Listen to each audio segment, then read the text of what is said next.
السلام عليكم ورحمة الله وبركاته.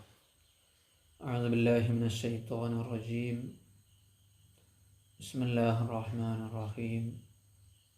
الحمد لله والصلاة والسلام على رسول الله وعلى آله وأصحابه أجمعين. أما بعد.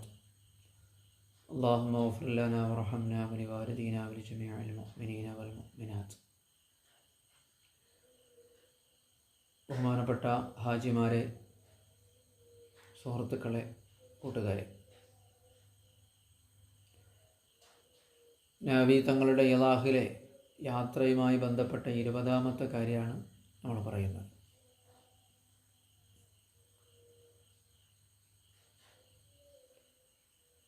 ഒരു വലിയ ലക്ഷ്യത്തിന് വേണ്ടി നമ്മൾ ഒരുങ്ങുമ്പോൾ ഈ ആദാബുകളൊക്കെ നമ്മൾ പാലിക്കേണ്ടതുണ്ട്. വിദേശയാത്രക്കൊക്കെ പോകുമ്പോൾ ഒരുപാട് യാത്രാ ഒരുക്കങ്ങളുണ്ടാകുമല്ലോ. സമ്മാനങ്ങൾ കൊണ്ടുപോകാനുണ്ടാവും, ഇറച്ചിയും വരട്ടിയത് കൊണ്ടുപോകുന്നുണ്ടാവും, അങ്ങനെ പലതും കൊണ്ടുപോകും.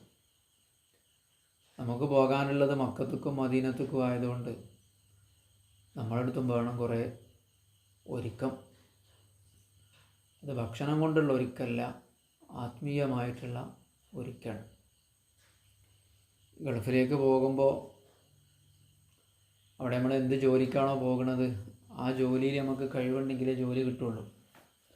അതിൻ്റെ എല്ലാ കടലാസുകളും നമുക്കുണ്ടെങ്കിലേ വിസ കിട്ടുള്ളൂ. എന്നതുപോലെ ഉമ്മ പ്രസവിച്ച ദിവസം പോലെ പാപമോചിതരായി സ്വർഗത്തിൻ്റെ അഹ്ലികാരായി നമുക്ക് തിരിച്ചു വരണമെങ്കിൽ ഇവിടെയും കുറേ കടലാസ് ശരിയാക്കാനുണ്ട്. അത് ശരിയാക്കാനുള്ളത് ക്ലറിക്കൽ വർക്ക് എന്നല്ല പറയാം, ഹൃദയമാണ് നന്നാക്കാനുള്ളത്. അപ്പോൾ അതിൻ്റെ മര്യാദകളാണ് ഓരോന്നായിട്ട് ഇങ്ങനെ എണ്ണി പറഞ്ഞു കൊടുക്കുന്നത്. ഞാൻ വിഷയത്തിൽ കിടക്കുന്നതിന് മുമ്പ് ചെറിയൊരു കാര്യം പറയാം. നമ്മളിപ്പോൾ മക്കത്തേക്ക് പോകുന്നുണ്ടെങ്കിൽ മദീനയ്ക്കും കൂടി പോകുന്നുണ്ടല്ലോ റസൂലുള്ളാഹിൻ്റെ അടുത്തേക്ക് സ്വല്ലല്ലാഹു അലൈഹി വസല്ലം. മുത്തുനബിയായിട്ടുള്ള നമ്മളെ ബന്ധം ഈ സമയത്ത് നമ്മൾ ഒരുപാട് കൂട്ടണം. നമ്മളെന്താണ് പറയണത് ചെയ്യണത് എന്നൊക്കെ നമ്മുടെ അടുത്ത് നല്ല ബോധം വേണം. ഇപ്പം ഒന്ന് സുബഹ് നിസ്കരിച്ചിട്ടാണ് നമ്മളൊക്കെ അവിടെ ഇരിക്കുന്നത്. ചുരുങ്ങിയതൊരു സത്യവിശ്വാസി ഞാനും നിങ്ങളൊക്കെ ഒരു ദിവസം അള്ളാഹിൻ്റെ റസൂലിന് 5 വട്ടം 10 പ്രാവശ്യം അല്ലെങ്കിൽ അതിൻ്റെ താഴെ സലാം പറയുന്നുണ്ട്. നമുക്ക് നബിതങ്ങളുമായിട്ടുള്ളൊരു ബന്ധമാണത്. നമ്മൾ ഭൂമിയിൽ ഏറ്റവും കൂടുതൽ സലാം പറയണത് റസൂലുള്ളാഹിനോടാണ് സ്വല്ലല്ലാഹു അലൈഹി വസല്ലം. ഭാര്യനോടോ ഭർത്താവിനോടോ മക്കളോടോ ഒക്കെ സലാം പറയണം 1, 2, 3 വട്ടക്കല്ലേ നമുക്കൊരു ദിവസം സലാം പറയാൻ നേരം കിട്ടുള്ളൂ. വ്യത്യസ്തരായ ആളുകളോടല്ലേ നമ്മൾ സലാം പറയുള്ളൂ. പക്ഷേ നമ്മൾ ഒരു ദിവസം 5 വക്ത് നിസ്കാരത്തിൽ അവസാനത്തെ അത്തഹിയാത്തിൽ അസ്സലാമു അലൈക അയ്യുഹൻ നബിയ്യു റഹ്മത്തുള്ളാഹി വബറകാതുഹു 5 വട്ടം പറയുന്നുണ്ട്. പിന്നെ സുബ്ഹ് നിസ്കാരത്തിനാണ് ഇപ്പോൾ ഒറ്റ സലാമുള്ളത്, അപ്പോൾ 9ആയി. ളുഹർ നിസ്കാരത്തിന് 2 വട്ടം അസ്സലാമു അലൈക അയ്യുഹൻ നബിയ്യു റഹ്മത്തുള്ളാഹി വബറകാതുഹു. പൂർണ്ണമായ സലാമാണ്. നമ്മൾ സാധാരണ ആളുകളെ കാണുമ്പോൾ അസ്സലാമു അലൈക്കും വറഹ്മത്തുള്ളാഹി എന്നാണ് പറയാം, അല്ലെങ്കിൽ അസ്സലാമു അലൈക്കും എന്ന് പറയും. പക്ഷേ മുത്തുനബിയോട് നമ്മൾ പറയുന്ന സലാം പൂർണ്ണമായ സലാമാണ്. അസ്സലാമു അലൈക അയ്യുഹൻ നബിയ്യു വറഹ്മത്തുള്ളാഹി വബറകാതുഹു. നേരെ നമ്മളെ മുന്നിൽ ഒരാളെ കാണുകയാണെങ്കിൽ എങ്ങനെയാണോ സലാം പറയുന്നത് അതുപോലെ അസ്സലാമു അലൈക, അങ്ങേക്ക് അള്ളാഹുവിൻ്റെ രക്ഷ ഉണ്ടാവട്ടെ. അയ്യുഹൻ നബിയു, ബഹുമാനപ്പെട്ട നബിയെ. അയ്യുഹൻ നബിയു എന്ന് പറഞ്ഞാൽ ബഹുമാനപ്പെട്ട നബിയെ, അങ്ങേക്ക് അള്ളാഹുവിൻ്റെ സലാം ഉണ്ടാവട്ടെ.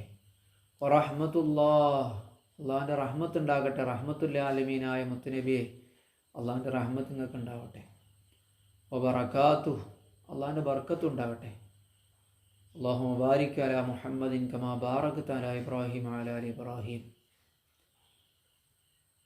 ഇത് നമ്മൾ ളുഹറിന് 2 വട്ടം പറയുന്നുണ്ട്, അസറിന് 2 വട്ടം പറയുന്നുണ്ട്. എത്ര വട്ടമായി? 4ആയി. മഗ്രിബിന് എത്ര വട്ടം പറയുന്നുണ്ട്? 2 വട്ടം, 6ആയി. ഇശാക്ക് എത്ര വട്ടം പറയുന്നുണ്ട്? 2 വട്ടം, 8ആയി. സുബ്ഹിന് എത്ര പറയുന്നുണ്ട്? 9 വട്ടം. പിന്നെ സുന്നത്ത് നിസ്കാരത്തിൽ പറയും. അപ്പോൾ നമ്മൾ ഭൂമിയിൽ നമ്മൾ ജീവിച്ചത് മുതൽ ഏറ്റവും കൂടുതൽ സലാം പറഞ്ഞിട്ടുണ്ടാവുക ആർക്കായിരിക്കും? ഹബീബായ മുത്തുനബി സ്വല്ലല്ലാഹു അലൈഹി വസല്ലം തങ്ങൾക്കായിരിക്കും. അപ്പോൾ നമ്മളെ ഹൃദയബന്ധം വല്ലാതെ കൂടണം. ആ മുത്തുനബിൻ്റെ നേരെ ഹദ്റത്തേക്ക് പോവുകയാണ് നമ്മൾ. ഹജ്ജിന് മുമ്പോ ശേഷമോ നമുക്കറിയില്ല. അപ്പോൾ നമ്മൾ സലാം പറയുമ്പോൾ ആ നബിൻ്റെ ആ വലുപ്പം നമ്മൾ മനസ്സിലാക്കണം. എന്തുകൊണ്ട് അള്ളാഹു ഇങ്ങനെ പലവട്ടം സലാം പറയാൻ എന്നോട് കൽപ്പിച്ചു? സലാം പറഞ്ഞില്ലെങ്കിൽ നിസ്കാരം സ്വയാവൂലല്ലോ. 5 വട്ടം അള്ളാഹിൻ്റെ റസൂലിന് ഒരാൾക്ക് സലാം പറഞ്ഞില്ലെങ്കിൽ അയാൾക്ക് നിസ്കാരമല്ലല്ലോ, നിസ്കാരം സ്വഹിയാവൂലല്ലോ. 5 വട്ടം. ഒന്നാമത്തെ തയ്യാത്തിൽ പറഞ്ഞില്ലെങ്കിൽ കുഴപ്പമില്ല, സഹോദര സുജൂദ് ചെയ്താൽ മതി. 5 വട്ടം ഒരു സത്യവിശ്വാസി അള്ളാഹിൻ്റെ റസൂലിനെ വിളിച്ചിട്ട് സലാം അലൻ നബി എന്ന് പറഞ്ഞാലും പോലെ, നബിൻ്റെ മേലുണ്ടായ അങ്ങനൊന്നും പറഞ്ഞാൽ പോരാ. അങ്ങേക്ക്, ബഹുമാനപ്പെട്ട നബിയെ അങ്ങേക്ക് എന്നെ പറഞ്ഞിട്ട് നബിനെ കണ്ടെന്നെ സലാം പറയണം. ആ മദീനയിലേക്ക് നമുക്ക് പോകാണ്ട്. അവിടെ കഅബല്ല, ഷാം, സ്വഫല്ല, മർവല്ല ഒന്നുമില്ല. ഇൻഷാ അല്ലാഹ് സിയാറത്തിൻ്റെ അടുത്തുമ്പോൾ ഞാനത് പറയും. ഞാൻ പറയാം. നമ്മളെ മനസ്സെന്ത് ചെയ്യണം? ഒന്ന് സുബൈക്ക് സലാം വീട്ടിയപ്പോൾ നമ്മൾ റസൂലുള്ളാഹിനെ കണ്ടോയെന്ന് ഞാൻ ചോദിച്ചത്. സലാം വീട്ടിയപ്പോൾ നമ്മൾ അള്ളാഹിൻ്റെ റസൂലിനെ കണ്ടോ? 2 ആളെ നമുക്ക് കാണേണ്ടേ ഉള്ളൂ. അള്ളാഹിൻ്റെ വിഷയം ഞാൻ പറഞ്ഞ അങ്ങനെ നീണ്ടുപോകും. ഒന്ന്, അൻ തഅബുദല്ലാഹ കഅന്നക തറാഹ്, അള്ളാഹിനെ കാണുന്നത് പോലെ നമ്മൾ അള്ളാഹ്ക്ക് ഇബാദത്ത് എടുക്കുക. അള്ളാഹിനെ നമ്മൾ കാണുന്നില്ലെങ്കിലും അള്ളാഹ് നമ്മളെ മുന്നിലുണ്ട്, അള്ളാഹു നമ്മളെ ഹൃദയത്തിലേക്ക് നോക്കുന്നുണ്ട് എന്നുള്ള ബോധത്തോടെ ഇബാദത്ത് എടുക്കുക. അപ്പോൾ നമ്മൾ അള്ളാഹിനെ കാണുന്നുണ്ട്. അതേപോലെ റസൂലുള്ളാഹി സ്വല്ലല്ലാഹു അലൈഹി വസല്ലമ തങ്ങളെ കണ്ടിട്ട് നമ്മൾ സലാം പറയാം. അങ്ങനെ ഇനിയുള്ള അത്തഹിയാത്തുകളൊക്കെ, ഇങ്ങനെയുള്ള ദിവസങ്ങളുള്ള അത്തഹിയാത്തുകളൊക്കെ അങ്ങനെ ആവട്ടെ. നമ്മൾ ഹൃദയത്തിൽ റസൂലുള്ളാഹിനെ കണ്ടിട്ട്, ഹജ്ജിന് പോകണ ആളല്ലേ, റസൂലുള്ളാഹിനോട് നേരെ സലാം പറയാൻ പോവാണ്. ഇപ്പോഴും നേരെ തന്നെ സലാം പറയുന്നത്. നബിനെ കണ്ടിട്ട് തന്നെയാണ്, പക്ഷേ നേരെ കണ്ണുകൊണ്ടല്ല, ഹൃദയം കൊണ്ട് കണ്ടിട്ടാണ്. ഇനി വലിയ മഖാമൊക്കെ നമ്മൾ പോണത്, വലിയ മഖാമൊക്കെയാണ് പോണത്. ഇപ്പം ഞാൻ ഇന്നാൾ പറഞ്ഞിരുന്നു, സമയം അങ്ങനെ പോകണല്ലേ, ഈ മത്താഫിലൊക്കെ ഒരുപാട് അമ്പിയാക്കളെ ഖബറുണ്ട് അല്ലേ. നമ്മൾ ത്വാഫ് ചെയ്യുന്നിടത്ത് 70-90 അമ്പിയാക്കളെ ഖബറുകളുണ്ട്. നമ്മളെങ്ങനെ അവിടെ ചവിട്ടി നടക്കുക ഖബറിൻ്റെ മേലെ ചോദിച്ചപ്പോൾ ചില പണ്ഡിതന്മാർ പറഞ്ഞത്, അമ്പിയാക്കളൊക്കെ ഖബറിൽ ജീവിച്ചിരിക്കല്ലേ. അമ്പിയാക്കൾ ഖബറിൽ ജീവിച്ചിരിക്കുന്നവരാണല്ലോ, നിസ്കരിക്കുന്നവരാണല്ലോ. നബി തങ്ങൾ മിഅ്റാജിൻ്റെ രാത്രിയിൽ പോയപ്പോൾ മൂസാ നബി അലൈഹി സ്വലാം നിസ്കരിക്കുന്നത് കണ്ടു എന്നാണ് പറയണത് ഖബറിൽ, അല്ലേ. ബുഖാരിയൊക്കെ റിപ്പോർട്ട് ചെയ്ത പ്രബലമായ ഹദീസാണെന്നാണ് എൻ്റെ ഓർമ്മ. അപ്പോൾ ഹൃദയം മുത്തുനബിയായിട്ടും ഒക്കെയായിട്ട് നല്ല ബന്ധം വേണം എന്ന് പറയാൻ വേണ്ടി ഞാൻ, അപ്പോൾ ലാസ്റ്റേക്ക് പറയുമ്പോഴേക്ക് സിയാറത്തിൻ്റെ ഭാഗം പറയുമ്പോഴേക്ക് ഒരു 10-100 ക്ലാസ് ആയിട്ടുണ്ടാവും. അപ്പോൾ ലാസ്റ്റത്തെ ഇപ്പം തന്നെ മുത്തുനബി ആയിട്ടുള്ള ബന്ധം നമുക്ക് ഉണ്ടാവണമെന്ന് കരുതിയിട്ട് ഞാനിപ്പോൾ ആമുഖമായിട്ട് പറഞ്ഞു എന്ന് മാത്രം. അല്ലാഹു സുബ്ഹാനഹു വ തആല മുത്തുനബിൻ്റെ മഹബത്തും അവിടുത്തെ ഖുർബും നമുക്ക് പ്രദാനം ചെയ്യട്ടെ. അങ്ങനെയൊക്കെ സലാം പറയുമ്പോൾ അതുവഴി മുത്തുനബി നമ്മൾക്ക് സലാം അടക്കുന്നുണ്ട് 5 വട്ടം. ആ നബി തങ്ങളുമായിട്ടുള്ള ഒരു മഹബത്ത് അള്ളാഹു നമുക്ക് നിലനിർത്തി തരട്ടെ. മുത്തുനബിൻ്റെ മുഹിബ്ബീങ്ങളിൽ അള്ളാഹു നമ്മളെയും നമ്മളെ മക്കളെയും ബന്ധപ്പെട്ടവരെയും അള്ളാഹു സുബ്ഹാനഹു വ തആല ഉൾപ്പെടുത്തി തരുമാറാവട്ടെ. 20ാമത്തെ കാര്യം, റസൂലുള്ളാഹി സ്വല്ലല്ലാഹു അലൈഹി വസല്ലം തങ്ങൾ ഒറ്റയ്ക്ക് യാത്ര ചെയ്യുന്നത് ഇഷ്ടപ്പെട്ടിട്ടില്ല എന്ന്. ഒരു യാത്രക്കാരൻ ഒരു ശൈത്താനാണ്, 2 യാത്രക്കാർ 2 ശൈത്താന്മാരാണ്, 3 ആൾക്കാർ കൂടിയാൽ അത് യാത്രാ സംഘമായി മുത്ത് റസൂലുള്ളാഹി സ്വല്ലല്ലാഹു അലൈഹി വസല്ലം.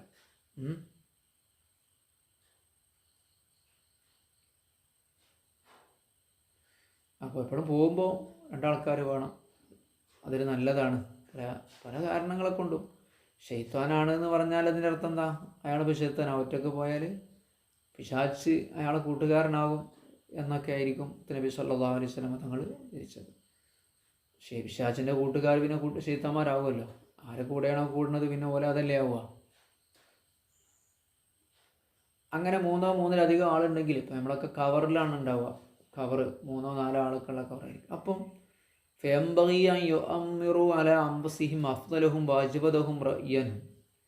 അവരുടെ കൂട്ടത്തിൽ ഏറ്റവും ശ്രേഷ്ഠനായ നല്ല അഭിപ്രായ ശേഷിയുള്ള ഒരാളെ നേതാവാക്കണം. അത് സുന്നത്താണ്. യാത്രൻ്റെ എല്ലാ യാത്രയും സുന്നത്താണ്. കുടുംബയാത്ര ആയാലും സിയാറത്ത് യാത്രയായാലും ഇനി ഊട്ടിക്കുള്ള യാത്രയാണെങ്കിലും ഒരു നേതാവിനെ നിശ്ചയിക്കൽ സുന്നത്താണ്. അപ്പോഴാണ് അവർക്കിടയിൽ അഭിപ്രായ വ്യത്യാസങ്ങളില്ലാതൊക്കെ ഉള്ളൂ. അഭിപ്രായ വ്യത്യാസങ്ങൾ ഉണ്ടാവുമല്ലോ. അപ്പോൾ കൂടുതൽ അഭിപ്രായം പറയാൻ ശേഷിയുള്ള ഒരാളെ അഭിപ്രായത്തിലാണ് യോജിച്ച് കഴിഞ്ഞാൽ ആ യാത്ര വലിയ റാഹത്താവും. അപ്പോൾ അഫ്ദലഹും വാജിബദഹും റയ്യൻ, നല്ല അഭിപ്രായ ശേഷിയിലാണ്. മൂല്യാരൻ ആകണമെന്നില്ല, ഉസ്താദായതുകൊണ്ട് ഒരു കാര്യമൊന്നുമില്ല. കാര്യങ്ങളിൽ നല്ല അഭിപ്രായ ശേഷിയുള്ള ഒരാളെ നേതൃത്വമാക്കൽ സുന്നത്താണ്. സഹാബത്ത് റസൂലുള്ളാഹി സ്വല്ലല്ലാഹു അലൈഹി വസല്ലം പറഞ്ഞു, 3 ആളാണെങ്കിൽ ഇതാക്കാനും സലാസത്തിന് ഫലിയൊമ്മിറു അഹദും. ഇതൊക്കെ നബിൻ്റെ സുന്നത്താണ്. നമുക്ക് നബി പറഞ്ഞു തരാതെ പോയിട്ടില്ല ഒന്നും. മുത്തുനബി നമ്മളോട് പറഞ്ഞു തരാതെ ഒന്നും പോയിട്ടില്ല. നമുക്ക് ജീവിതത്തിൽ സന്തോഷവും റാഹത്തും ഐക്യവും ഉണ്ടാകാൻ എന്തൊക്കെ ആവശ്യമുണ്ടോ അതൊക്കെ മുത്തുനബി സല്ലല്ലാഹു അലൈഹി വസല്ലം പറഞ്ഞു പോയിട്ടുണ്ട്. നിങ്ങൾ 3 പേരുണ്ടെങ്കിൽ നിങ്ങളിൽ നിന്ന് ഒരാൾ അമീറാക്കട്ടെ. അപ്പോൾ എല്ലാവരും അവിടെ കൂടിയിട്ട് യാത്ര പോണതിന് മുമ്പ് നിങ്ങളിപ്പോൾ ഏതെങ്കിലും വിനോദയാത്രയോ അല്ലെങ്കിൽ ഏതെങ്കിലും യാത്ര പോകണമെങ്കിൽ ആദ്യം ഒന്ന് കൂടുക എന്നിട്ട് പറഞ്ഞാൽ ഈ യാത്രയുടെ നേതൃത്വം നമ്മൾ ഇന്നാളെ ഏൽപ്പിക്കട്ടോ എന്ന് പറഞ്ഞിട്ട് എല്ലാവരും കൂടെ ഏൽപ്പിക്കുക.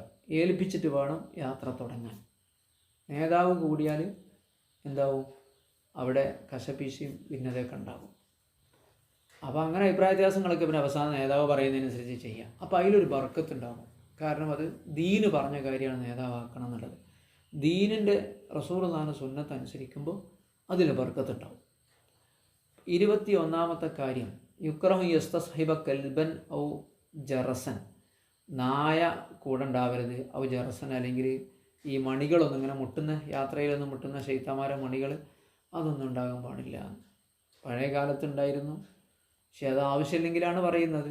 ആവശ്യമുണ്ടെങ്കിൽ കാവലിന് ആവശ്യമുണ്ടെങ്കിലാവാം. ഇതിപ്പം പ്രസക്താണോയെന്ന് വെച്ചാൽ ഇപ്പോഴും ഉണ്ടല്ലോ ഈ യൂറോപ്യന്മാരെ കണ്ടില്ല, നിങ്ങൾ ഇങ്ങനെ യാത്ര ചെയ്യുമ്പോൾ നായ്ക്കളെയും കൊണ്ട് നടക്കണം. വെറുതെ നായ്ക്കളെ കൊണ്ട് നടക്കുന്ന കണ്ടില്ലേ? പലരും ഉണ്ട് അങ്ങനെ പോകുമ്പോൾ ഇങ്ങനെ നായ്ക്കളെയും കൊണ്ട് ഇങ്ങനെ പോകുന്ന ആൾക്കാർ. അത് നമുക്ക് പറ്റിയ പണിയല്ല. പിന്നാലെ ഇങ്ങനെ നായ്ക്കൾ കണ്ടില്ല, അങ്ങാടിയിലൊക്കെ പോകുമ്പോൾ ചില ആൾക്കാരെ പിന്നാലെ ഇങ്ങനെ നായ്ക്കൾ ഇങ്ങനെ നടക്കണം. അതൊരു നല്ല പരിപാടിയല്ല.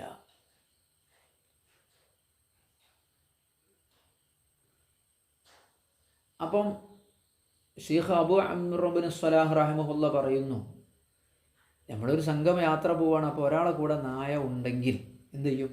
ഒക്കെ ഉണ്ടാവും. നമ്മളിപ്പോൾ യാത്ര ചെയ്യുമ്പോൾ അങ്ങനെയൊക്കെ ഉണ്ടാവും, നായ്ക്കളൊക്കെ ഉണ്ടാവും. നായ്ക്കളുള്ളവരൊക്കെ ഉണ്ടാവും. ഇപ്പോൾ നമ്മൾ കേരളത്തിൽ ഇല്ല എന്ന് പറഞ്ഞിട്ട് കാര്യമില്ല. നായ്ക്കളങ്ങനെ എല്ലാ സമയത്തും കൊണ്ടെടുക്കുന്നതാണ്. ഇബ്നു അബ്ദുസ്സലാഹ് റഹിമഹുല്ലാ പറയാണ്, ഇമാം നവവി തങ്ങൾ ഇലാഹിൻ്റെ 29ാമത്തെ പേജ് രേഖപ്പെടുത്തുന്നു, അല്ലാഹുമ്മ ഇന്നി അബ്റഉ ഇലൈക മിമ്മാ ഫഅലഹു ഹഉലായി. അങ്ങനെ ആരെങ്കിലും കൂടെ നായ ഉണ്ടെങ്കിൽ ഇങ്ങനെ ദ്വാരക്കൽ സുന്നത്താണ്. അല്ലാഹുവേ, ഇവർ ചെയ്ത ഈ പ്രവൃത്തിക്ക് ഞാൻ ഉത്തരവാദിയല്ല പടച്ചോനെ. ഇന്നി അബ്റഉ ഇലൈക മിമ്മാ ഫഅലഹു ഹഉലായി, ഇവർ ചെയ്തതിന് ഞാൻ ഉത്തരവാദിയല്ല പടച്ചോനെ. അതുകൊണ്ട് ഫലാ തഹ്നി സമ്രത സുഹബത്തി മലായികത്തിക വബറകതുഹു, മലക്കുകളുടെ ഇവരുണ്ടായതുകൊണ്ട് മലക്കുകൾ മാറി നിൽക്കുമല്ലോ. അതുകൊണ്ട് പടച്ചോനെ, ഇവർ ഈ ചെയ്ത പ്രവൃത്തിക്കാരനായിട്ട് മലക്കുകളുടെ സാന്നിധ്യം നീ എനിക്ക് തടയരുതേ റഹ്മാനെ. അവരെ ബറക്കത്ത് നീ എനിക്ക് നൽകണേ, മലക്കിൻ്റെ സുഹബത്തുകൾ എനിക്ക് നൽകണേ എന്ന് ദ്വാരക്കൽ സുന്നത്താണ്. അപ്പോൾ ആ ദ്വാരൻ്റെ ബർക്കത്തോടെ എന്ത് ചെയ്യും? ഇവന് മാത്രം മലക്കുകളെ സുഹബത്ത് കിട്ടും. അത് ഏത് തെറ്റും നമ്മുടെ സംഘത്തിൽ ഒരാൾ ചെയ്യുകയാണെങ്കിൽ നമ്മൾ മനസ്സുകൊണ്ട് കരുതേണ്ടതാണ്, പടച്ചോനെ ഞാനിന് ഉത്തരവാദിയല്ല പടച്ചോനെ, അതുകൊണ്ട് എൻ്റെ ഈ യാത്രയിലെ ബർക്കത്ത് നീ തടയരുത് റഹ്മാനെ എന്ന് പടച്ചോനെ നമ്മൾ പറയുന്നത് സുന്നത്ത് തന്നെയാണ്.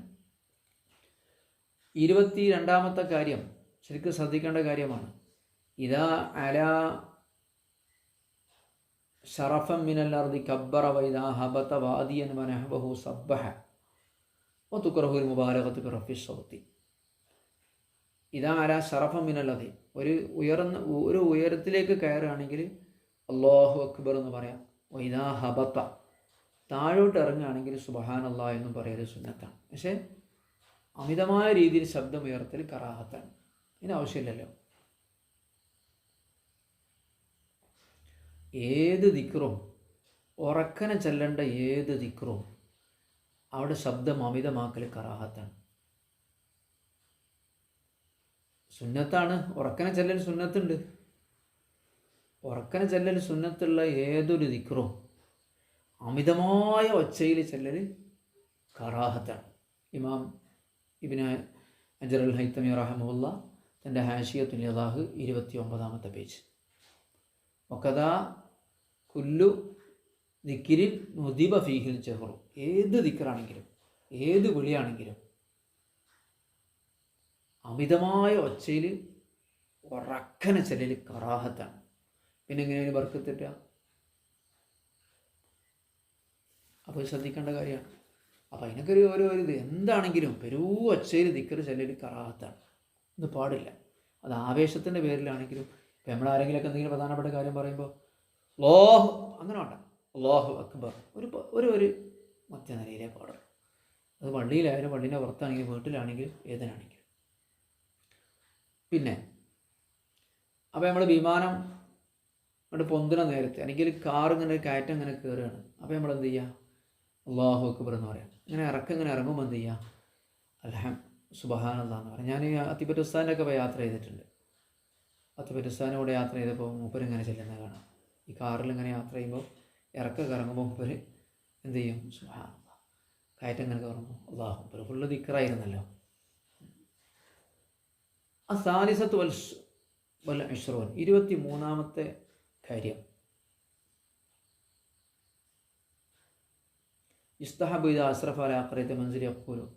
നമ്മളൊരു ഗ്രാമത്തിലോ അല്ലെങ്കിൽ ഒരു താമസ സ്ഥലത്തോ എത്തിയാൽ, ഇപ്പോൾ വിമാനത്താവളത്തിലെത്തിയാൽ, അല്ലെങ്കിൽ ഹജ്ജ് ഹൗസിലെത്തിയാൽ, അല്ലെങ്കിൽ നമ്മൾ ഗൾഫിൽ മക്കത്തെ റൂമിൽ കയറിയാൽ, അല്ലെങ്കിൽ മദീനത്തെ റൂമിൽ കയറിയാൽ, ഇനി ഏതെങ്കിലും യാത്ര പോവാണ്, ഊട്ടിക്കാണ് പോകുന്നത്, അവിടെ റൂം എടുത്താൽ,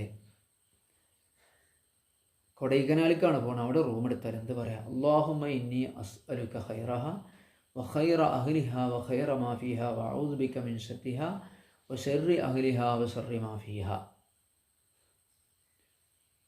മലയാളത്തിൽ പറഞ്ഞാലും മതി, അതൊക്കെ എഴുതി വെക്കേണ്ടി വരും. അല്ലാഹുവേ, ഈ സ്ഥലത്തിൻ്റെയും ഇവിടെയുള്ള ആളുകളുടെയും ഖൈർ നീ എനിക്ക് തരണം പഠിച്ചോനെ.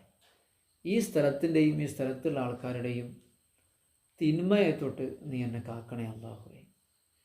ഈ സ്ഥലത്തിൻ്റെയും ഈ സ്ഥലക്കാരുടെയും നന്മ, ഇവിടെയുള്ള ആൾക്കാർ, ഇവിടുത്തെ താമസക്കാരിൽ നിന്നുമുള്ള ഖൈർ നീ എനിക്ക് നൽകണേ. ഇവിടുത്തെ ഷെറും ഇവിടുത്തെ ആൾക്കാരെ ഷെറുമില്ല, പല നിലക്കും യാത്രക്കാരെ ഉപദ്രവിക്കാനുണ്ടാവുമല്ലോ ആൾക്കാർ, പല നിലക്കും ഉണ്ടാവുമല്ലോ. അപ്പോൾ അതിൻ്റെ ഷെറിനെ തൊട്ടൊക്കെ കാവലിനെ തേടുക, ഖൈർ പടച്ചോണ്ട് ഒക്കെ പടച്ചോനെ ഏൽപ്പിക്കുക. CCTV ഉണ്ടായിട്ടൊന്നും കാര്യമല്ല, പോലീസിൻ്റെ സെക്യൂരിറ്റി ഉണ്ടായിട്ടും കാര്യമില്ല. അല്ലാഹു തആലാനെ കാവലിനെ വേണം.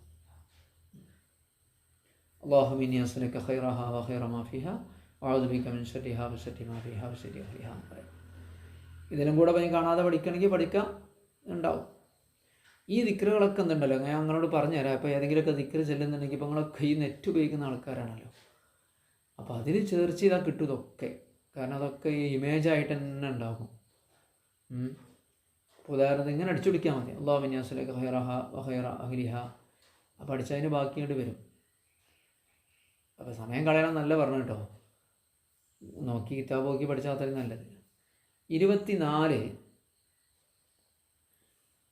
അഊദു ബികലിമാത്തില്ലാഹി താമ്മ മിൻ ശർരി മാ ഖലഖ് എന്ന് ഒരാൾ ഒരു സ്ഥലത്ത് യാത്രയിൽ ഇറങ്ങുമ്പോൾ പറഞ്ഞാൽ, എല്ലാവർക്കും അറിയില്ലല്ലേ, ഹദ്ദാദിലൊക്കെ ഉണ്ടല്ലോ, അള്ളാഹുവിൻ്റെ പൂർണ്ണമായ വചനങ്ങളെ കൊണ്ട് ഞാൻ കാവലിനെ തേടുന്നു, മിൻ ശർരി മാ ഖലഖ, അവൻ്റെ പടപ്പുകളുടെ ശരണത്തോട്ട് കാവലിനെ തേടുന്നു. അവൻ്റെ സമ്പൂർണമായ അസ്മാവിനെ കൊണ്ട്, കലിമാത്തുകളെ കൊണ്ട്, വചനങ്ങളെ കൊണ്ട്, ഖുർആനും ദിക്റൊക്കെ ഉണ്ടല്ലോ, പേരുകളൊക്കെ ഉണ്ടല്ലോ, അതിനെ കൊണ്ടെല്ലാം ഞാൻ കാവലിനെ തേടുന്നു, മിൻ ശർരി മാ ഖലഖ, അവൻ്റെ പടപ്പുകളുടെ ശരണത്തോട്ട് ഈ കാവലിനെ തേടുന്നു എന്ന് പറയാം. അങ്ങനെ ഒരാൾ പറഞ്ഞാൽ ലം യദുറഹു ശൈഉൻ ഹത്താ യർതഹില മിൻ മൻസിലിഹി ദാലിക, ആ സ്ഥലത്തു നിന്ന് യാത്ര പോകുന്നത് വരെ അവന് യാതൊരു ബുദ്ധിമുട്ടും ഉണ്ടാകില്ല. അപ്പോൾ ആദ്യം പറഞ്ഞത് എപ്പോഴാണ്? ആദ്യം പറഞ്ഞത് ഒരു ഗ്രാമം ഒരു വീടോ കാണുമ്പോൾ പറയേണ്ടതാണ്, വീട്ടിലേക്ക് കയറിയിട്ടല്ല. ഒരു ഗ്രാമത്തിലേക്ക് എത്തി, ഇപ്പോൾ ജിദ്ദയ്ക്ക് എത്തി, അല്ലെങ്കിൽ കരിപ്പൂരിക്ക് എത്തി, നെബാശ്ശേരിക്ക് എത്തി, അപ്പോൾ എന്ത് പറയാം? ഇവിടുത്തെ ഖൈറും ഇവിടെയുള്ള ആൾക്കാരെ ഖൈറും തരണേ പഠിച്ചു, ഇവിടുത്തെ ഷെറും ഇവിടെയുള്ള ആൾക്കാരെ ഷെറും കാക്കണേന്ന് അതിലേക്ക് കയറുന്നതിന് മുമ്പ് പറയാം. അതിലേക്ക് കയറിക്കഴിഞ്ഞാൽ, ഇപ്പോൾ വിമാനത്താവളത്തിൻ്റെ ഉള്ളിലേക്ക് കയറിയാൽ, ഹജ്ജ് ഹൗസിൻ്റെ ഉള്ളിലേക്ക് കയറിയാൽ, അല്ലെങ്കിൽ നമ്മൾ മക്കത്ത് ചെന്ന് നമ്മളെ റൂമില്ലേ അസീസിയാലോ മറ്റൊക്കെ ആയിരിക്കുമല്ലോ ഉണ്ടാവുക, അതിൻ്റെ അകത്ത് കയറിയാൽ എന്ത് പറയാം? അഊദു ബികലിമാത്തില്ലാഹി താമ്മാത്തി മിൻ ശർരി മാ ഖലഖ് എന്ന് പറയാം. നമ്മളെവിടെയെങ്കിലും താമസിക്കാൻ വേണ്ടി ടൂറോ മറ്റോ ജോലിക്കോ മറ്റോ പോയിട്ട് റൂം എടുത്തു കഴിഞ്ഞാൽ, നമ്മളിപ്പോൾ കോയമ്പത്തൂർക്കാണ് പോകണമെങ്കിൽ കോയമ്പത്തൂർ നമ്മളെ കണ്ണിൽ കാണൂലേ, അല്ലെങ്കിൽ ചെന്നൈയോ ബാംഗ്ലൂരൊക്കെ നമ്മൾ കാണൂലേ? ആ നാട് കാണുന്ന നേരത്തെ എന്താ പറയുക, അള്ളാഹുവേ ഈ നാടിൻ്റെയും ഈ സ്ഥലത്തിൻ്റെയും സ്ഥലക്കാരുടെയും ഹൈർ, ഇവിടുത്തെ നിവാസികളുടെയും ഹൈർ തരണേ, ഈ സ്ഥലത്തിൻ്റെയും ഈ നിവാസികളുടെയും ശരണത്തോടെ എന്നെ കാക്കണേ എന്ന് പറയാം. അങ്ങനെ അവിടെ നമ്മൾ റൂം എടുത്ത് വീട്ടിൽ കയറിയാൽ അപ്പോൾ പറയാം, ഔദു കലിമാത്തില്ലാഹി താമാത്തി മിൻ ശർരി മാ ഖലഖ്. പടച്ചോനെ മുഴുവൻ പടപ്പുകളെ ശരണത്തോട്ടും നിൻ്റെ കലിമത്തിൻ്റെ നിൻ്റെ വചനങ്ങളെ ബർക്കത്തുകൊണ്ട് തന്നെ കാക്കണേ റഹ്മാനെ എന്ന് കാക്കണേ അല്ലാ എന്ന് പറയാം. മനസ്സിലായില്ലേ? ഇതാണ് വേണ്ടത്.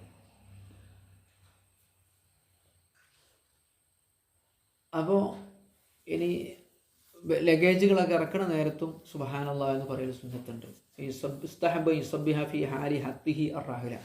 ഇതൊക്കെ ഓർമ്മിച്ച് വെക്കണം, അല്ലെങ്കിൽ നോട്ട് ചെയ്ത് എഴുതി വെക്കണം. അപ്പോൾ ഇതൊക്കെ നമുക്ക് ഓർമ്മ ഉണ്ടാവുള്ളൂ. 25 ഇതാ ജന്ന അലയിലേക്കുമാ റവാഹു. ഇനി രാത്രി ആയാൽ എന്താ പറയേണ്ടത്? അവിടെയും കുറേ ദിക്റുകളുണ്ട്, രാത്രി ആവുമ്പോൾ പറയണ്ട. പിന്നെ നമ്മളിപ്പോൾ അദ്കാർ സ്വബാഹ് മസാക്ക് കുറേ ചെല്ലുന്നുണ്ടല്ലോ. അപ്പോൾ പിന്നെ അത് വായിലുള്ളത് കുറേ സിംഹം, പാമ്പ്, തേള്, അതേമാതിരി അന്നത്തെ യാത്രയിൽ പ്രത്യേകിച്ചും അങ്ങനെയാണല്ലോ, മരുഭൂമിയിലൂടെയും കാടുകളിലൂടെ യാത്രയാണല്ലോ, എവിടെയെങ്കിലുമൊക്കെ ടെൻറ്റ് കെട്ടി പറക്കുകയാണല്ലോ ചെയ്യുക, സിംഹങ്ങൾ വരാം. അപ്പോൾ അതുകൊണ്ട് അങ്ങനെയുള്ള കുറേ ദിക്റുകളൊക്കെ പറയാം. ഞാൻ ചുരുക്കുകയാണ്. 26 ഇദാ ഖാഫ ഖൗമൻ ഔ ശഖ്സൻ. 30ാമത്തെ പേജ്. ഒരു വ്യക്തിയെ അല്ലെങ്കിൽ ഒരു മനുഷ്യനെ അല്ലെങ്കിൽ മറ്റെന്തെങ്കിലും ഉദ്യോഗസ്ഥനെ ഭയപ്പെടുന്നുണ്ടെങ്കിൽ, അബൂദാവൂദും നസായിയും ഒക്കെ റിപ്പോർട്ട് ചെയ്ത ഹദീസിൽ പറഞ്ഞ ദുആ ചെല്ല, അല്ലാഹുമ്മ ഇന്നാ നജഅലുക ഫീ നുഹൂരിഹിം വനഊദു ബിക മിൻ ശുറൂരിഹിം എന്ന് പറയാം. ഇതിൻ്റെ അർത്ഥം ഇതാണ്: അല്ലാഹുവേ അവരുടെ ഉപദ്രവം നീ എനിക്ക് തടുക്കണം, അവരെ ഹൃദയത്തിലേക്ക് ഞാൻ നിന്നെ ആക്കുന്നു, വനഊദു ബിക മിൻ ശുറൂരിഹിം അവരുടെ ശരണത്തോട്ട് ഞാൻ നിന്നോട് കാവലും തേടുന്നു. അവിടെയും പറയാം, പഠിച്ചോനെ അവരെ ശരണം നീ തടുത്തു തരണം, അവരെ ശരണം തൊട്ട് നിന്നെ കാക്കണമെന്ന് പറയൽ സുന്നത്താണ്. അതുപോലെ ഇങ്ങനെ ഭയപ്പെടാനുണ്ടാകുന്ന ഗൾഫിലൊക്കെ പോകില്ലേ, പല പ്രശ്നങ്ങളും വരുമല്ലോ, ജോലിക്കും മറ്റുമൊക്കെ, അവർക്കൊക്കെ പറയുന്ന കാര്യങ്ങൾ തന്നെയാണത്. കർബിൻ്റെ ദുആ വർദ്ധിപ്പിക്കുക. ബുഖാരി മുസ്ലിം റിപ്പോർട്ട് ചെയ്ത ദുആഉൽ കർബ് എല്ലാവർക്കും അറിയാമല്ലോ അല്ലേ?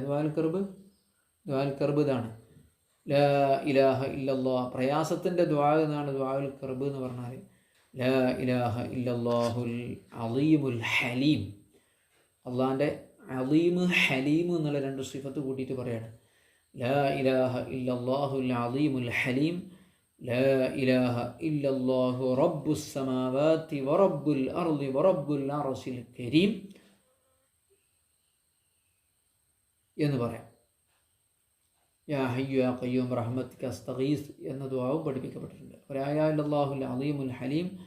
ലാ ഇലാഹ ഇല്ലല്ലാഹു റബ്ബുൽ അർശിൽ അളീം. ലാ ഇലാഹ ഇല്ലല്ലാഹു റബ്ബുസ് സമാവാതി വറബ്ബുൽ അർളി വറബ്ബുൽ അർശിൽ കരീം എന്ന ദുആ. റബ്ബുൽ അർശിൽ അളീം എന്ന് പറഞ്ഞാൽ ഹലീം, അളീം എന്ന് പറഞ്ഞാൽ ഉന്നതനായ, അൽ ഹലീം വലിയ ക്ഷമാശീലനായ, പൊറുക്കുന്നവനായ. റബ്ബുൽ അർശ് എന്ന് പറഞ്ഞാൽ അർശിൻ്റെ റബ്ബ്, അല്ലാതെ ഈ മഹത്തായ അർശിൻ്റെ റബ്ബായ അള്ളാഹു അല്ലാതെ ഇലാഹില്ല. റബ്ബു സമാവാതി റബ്ബുൽ അർളി റബ്ബുൽ അർശിൽ കരീം. ആകാശഭൂമിൻ്റെ റബ്ബ്, അർശിൻ്റെ റബ്ബ്, മഹത്തായ ബഹുമാനമുള്ള അർശിൻ്റെ റബ്ബ്, അവനല്ലാതെ ഇലാഹില്ല എന്നുള്ള ദിക്ർ ചൊല്ലാം. ഇതൊക്കെയാണ് ചെയ്യേണ്ടത്. പിന്നെ 27ാമത്തെ കാര്യം, മൃഗങ്ങൾ. നമ്മൾ ഒട്ടകത്തിൻ്റെ കുതിരപ്പുറത്തൊക്കെ യാത്ര ചെയ്യുമ്പോഴുള്ള വിഷയമാണ് പറയുന്നത്. പക്ഷെ അത് മനസ്സിലാക്കേണ്ട കാര്യമാണ്. നമ്മൾ ചിലതൊക്കെ ദിക്ർ ദുആഇന് ഒരു ബർക്കത്തും അതിന് ഫലമുണ്ടോ എന്ന് മനസ്സിലാക്കാൻ വേണ്ടി ഞാൻ ഈ വിഷയം പറയുന്നത്. റസൂലുള്ളാഹി സ്വല്ലല്ലാഹു അലൈഹി വസല്ലം തങ്ങൾ പറഞ്ഞ ഹദീസിൽ കാണാം, മൃഗം അനുസരിക്കുന്നില്ല, മുന്നോട്ട് പോകാൻ പറഞ്ഞിട്ട് കേൾക്കുന്നില്ല, മൂട്ട് കാട്ടുകയാണ്, മതം പൊട്ടിക്കുകയാണ്. ഇങ്ങനെയൊക്കെയാണെങ്കിൽ എന്ത് ചെയ്യുക? അതിൻ്റെ ചെവിയിൽ ഇങ്ങനെ ചൊല്ലിക്കൊടുക്കുക: അഫഗൈറ ദീനില്ലാഹി യബ്ഗൂൻ വലഹു അസ്ലമ മൻ ഫിസ് സമാവാതി വൽ അർളി തഅഅൻ വകർഹൻ വഇലൈഹി തുർജഊൻ എന്നതിന് ചെവിയിൽ പറയാം. അപ്പോൾ ഇതിന് ഫലം ഉണ്ടാവും.